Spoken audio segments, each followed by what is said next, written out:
What's up, everybody? I'm Puma Pete.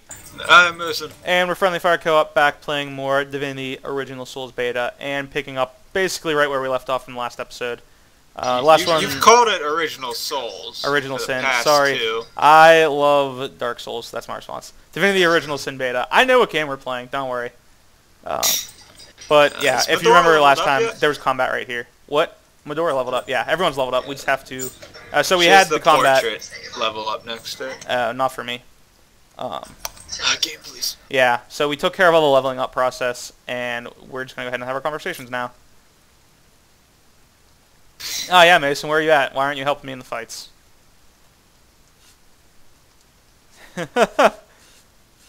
Yeah, you know what, Mason? I will cast the head up your arse spell. How do you feel about that? And yeah, we can go ahead and talk to Jahan as well. And he's just like, oh man, you're getting so much stronger, that's cool. And he's like, you should seek power purely for the sake of seeking power.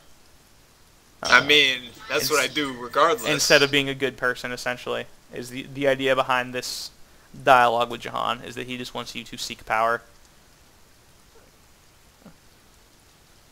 You know what? I'm gonna be the good guy here, and I will say that seeking power solely for power is bad. And then he's just gonna be mean to me. Whatever. I don't even care, Jahan. You can't hurt my feelings. So yeah, that's the end of that. Just a couple short conversations. And we looted a lot over here already, but I believe, Mason, you said there is something else important and noteworthy to grab. There is an order form on the Legionnaire over there. Alright, so we'll grab that. Oh, wrong Legionnaire, apparently. Probably this one over here. That was a corpse.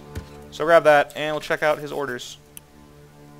Oh, alright. So this is investigate the lighthouse. Yeah. So we can look at that. It's with the Scaredy Pact one. If you have not talked to Arius about the quest already, this is another way to acquire the... Or if you killed him, or... Yeah. If for whatever reason you can't acquire the quest from Arius, or just haven't, that would be an alternative way of starting it. Even if you have, obviously picking it up gave us a little bit of XP, so certainly not bad. And Mason, let's head this way now. Will do. Because we are going to go ahead and meet up with the Lost Archaeologist, which is what I said we were going to do in the last episode, but got distracted by combat. Because usually in this game when I have the option of combat or pretty much anything else, I always pick combat, just because it's fun. So I don't remember the exact area the Archaeologist is in, I just know it's in this general vicinity. So we will go ahead and check it out. I also know, alright, so, these two dogs over here, I can't talk to them. If I talk to them, it just says wolf. If Mason does, he gets a very different dialogue option, so we'll go ahead and let Mason show it. So yeah, the dog drools and just kind of shambles in your general direction. And growls at you. And then if you, yeah, same with the other one. And if you run into here, you can pick up the diary of this corpse. And if you read it, I've actually done this already, essentially you find out his two dogs were becoming zombified. They got attacked by zombies, and they started to act more zombie-like, but they did not fully turn. So he decided to leave them alone. And they may or may not have killed him. It's not really clearly stated. We can go ahead and loot the skeleton. I don't think he has anything on him. Oh, just a bone. I'll grab the bone. Why not? Whatever. And this is a conversation prompt for you and I. Mason, talk to me real quick. Yeah, it doesn't actually change what's going on with Toxa and Sheba. But essentially, this is one of the conversations that does a little stat prompt. Or it doesn't tell you that it's going to do a stat prompt, but depending on which one you get, you will get a different little trait, or whatever it is they call them, that will actually affect your stats. And if I remember correctly, if you defend his ability to save the dogs, you get Compassionate, which I actually don't know what that boosts, but if you challenge it, you get, I think, Heartless, which increases the damage you do. So I'm going to go ahead and be mean about it. And I'll do Compassionate to see what I get. I would say, I think the game currently doesn't show you. But I'll say he who would let... Alright, so I got Heartless, he got Compassionate. if you go into the traits one and you scroll over it, Heartless increases the overall damage with 5%. I think that means you do more damage. I don't know that for sure. And Compassionate, it just says Passionate increases blank. So I don't really have any idea how that functions. Wow, I just realized that I've been a really mean person on this playthrough. You're jerk! Like, looking through this, egotistical, materialistic, heartless. I swear I was nicer in my other playthrough. I don't know for sure. But yeah, so I don't know if Compassionate doesn't do anything or if the game currently just doesn't show it. But not 100% sure what's going on with that. Wait, what? Aren't we supposed to go up here? I'm kind of currently exploring the general area for the Archaeologist. I don't remember well, there exactly are where people he is, to talking be in this honest. house, and I kind of want to go talk to them. Okay. It might be the Archaeologist, actually. Yeah, it totally is. There's one person in there. Alright, cool. This is Wolf from the Archaeologist. And Mason already started the conversation with him. Yeah, Mason, just go ahead and offer him help. About an armed escort. Let's be off. Yeah. So this is like the WoW style escort almost. He is just gonna bolt. Wait, he's gonna bolt? See, he's just gonna run, and you have to keep up with him. At least this guy runs fast. That is true. But like, alright, so if you're not following him, he'll just get in combat with this undead person. Like, boom, there we go. Also, you got a little journal, the Lost Archaeologist. He asked for help. And I actually think I just got a point in Compassionate, which is not what I wanted. I wanted to get more Heartless. I actually didn't realize that was one that affected that, so that's definitely something worth remembering in the future. I'm going to go ahead and slow this guy with the water spell. Yeah, so again, Compassionate and Heartless, I'm pretty sure are the two options there. I just explained what those are, so we're not going to get into that again. But so you just have to run this guy all the way back down to Cecile, which is not a particularly... I want to know what's in that trap door. You just have to come on. I want to say... I don't remember. Oh, I just missed horribly. I'm bad and I should feel bad. No, I couldn't see through the trees, man. The sun got in my eyes. Something excuses. I don't know. It shouldn't be a big deal. He's so slow that he doesn't really do a whole lot. Yeah, this is not a particularly difficult quest at all. So if in your game you are looking for quick ways to get experience, this is definitely one that I would recommend. You got 700 XP for that? Yeah, just for killing that one guy. This guy just take damage? No. Alright. And again, he just bolts right after the combat. He wastes no time in just running headfirst into more skeletons, essentially. So we'll just walk down the path with him, and boom, more come out. And again, if you are not here with him, this fight starts anyway. I'm pretty sure he can be killed before you even get here. I don't know for sure. I didn't experiment in my other playthrough. I've only done this one other time. But he definitely can trigger the combat without you, because he was doing it to me. I would try to like loot, and then he would get in combat. It was really, really, really frustrating. I really hate the position I'm in right now too. I'm afraid this guy's just gonna walk up and hit me. Under attack. Yeah, I'm gonna go ahead and I'm gonna fortify myself here. In the event I get hit, I don't really like the current position there. So, all right, yeah, fortify is awesome for squishier targets. Take less damage. Couldn't do much to save Wolf from there though. I am gonna go ahead and try to knock one of these guys over though. So we will knock over the one with more health, hopefully. All right, knockdown succeeded, cool. And then we'll go ahead and just run her up. So I think the worst part about this quest, although again it's not particularly difficult, so it's not like a huge thing, is that I think, all right, this will test for sure if I can blast through teammates with this, and I can. All right. The biggest issue is that you don't have time for your cooldowns to go down between combat because he just runs. So like I came into this, I didn't have my slow on my one guy, I didn't have the dash on Medora. Like it's just definitely a frustrating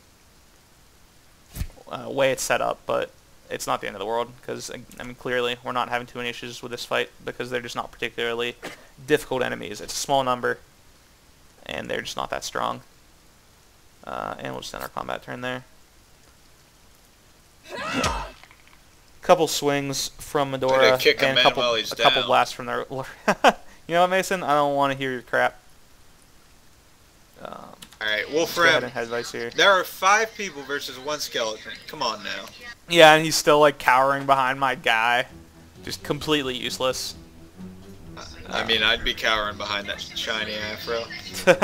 The shiny afro is pretty nice. And yeah, took care of that again, that fight. Not a big deal. And he just, boom, gone.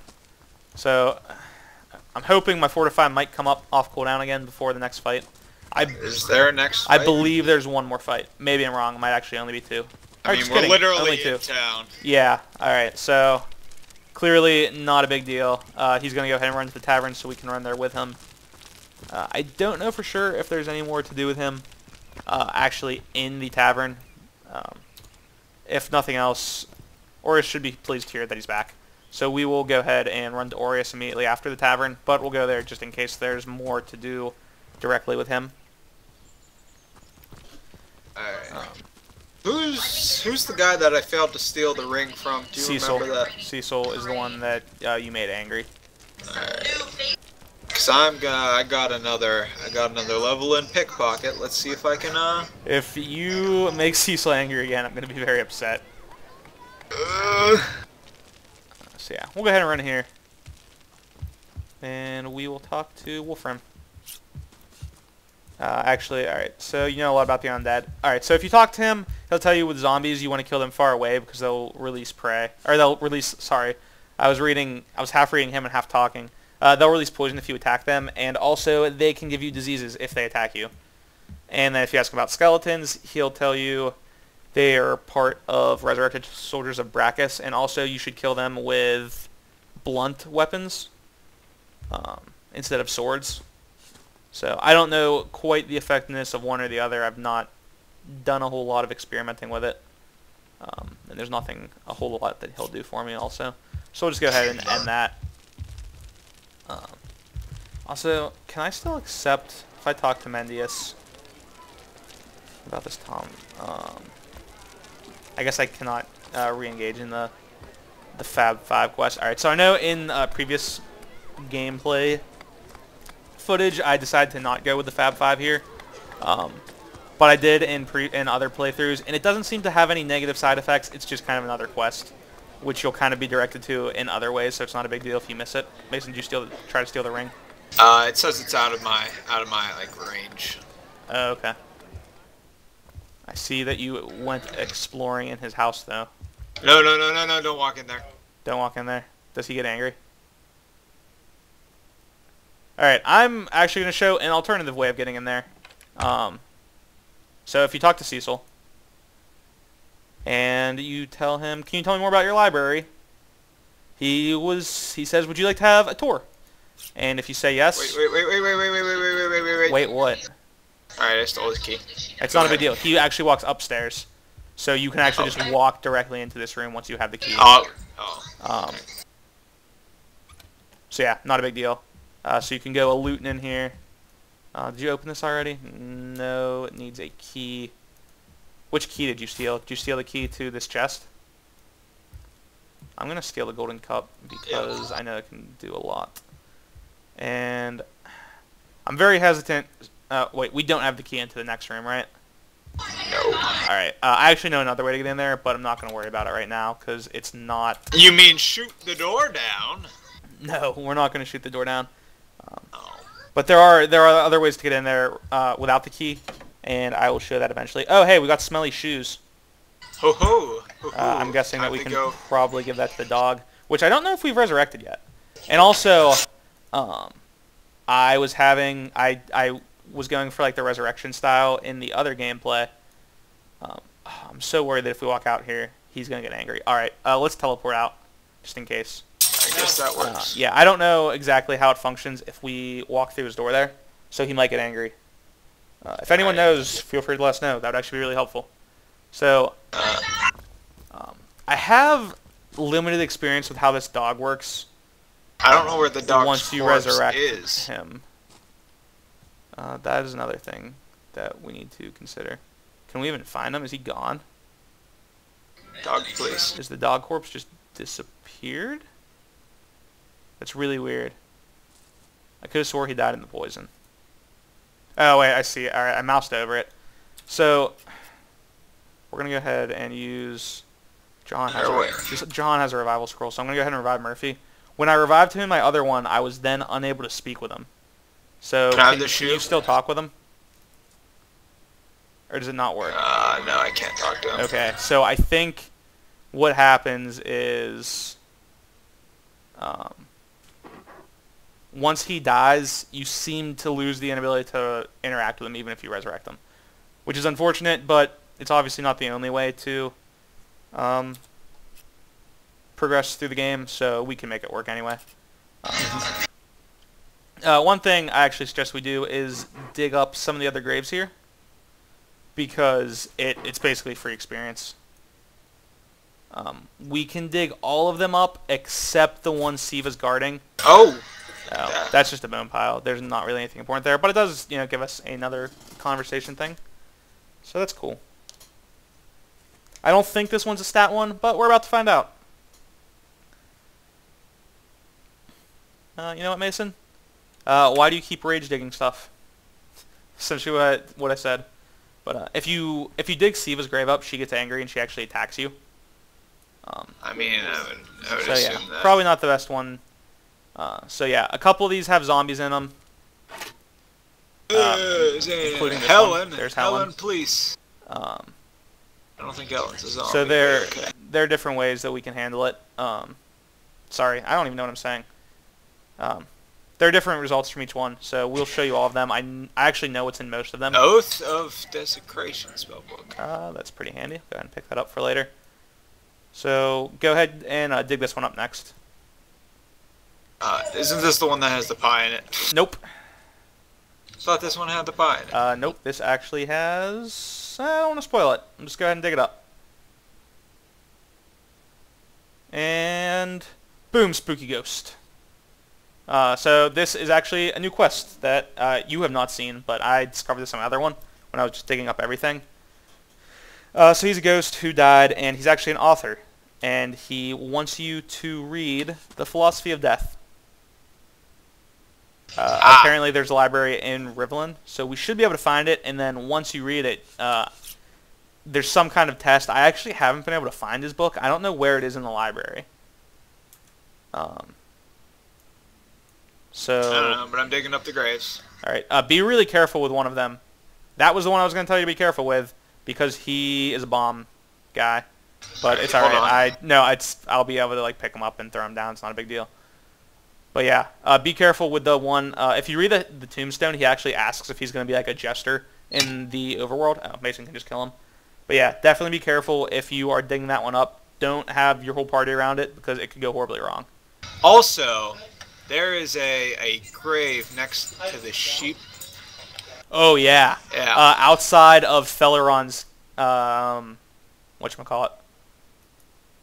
House. Outside Felleron's house. Clinic, whatever. There is a grave near a sheep that your character makes special notice to, or basically makes an extra effort to bring it to your attention.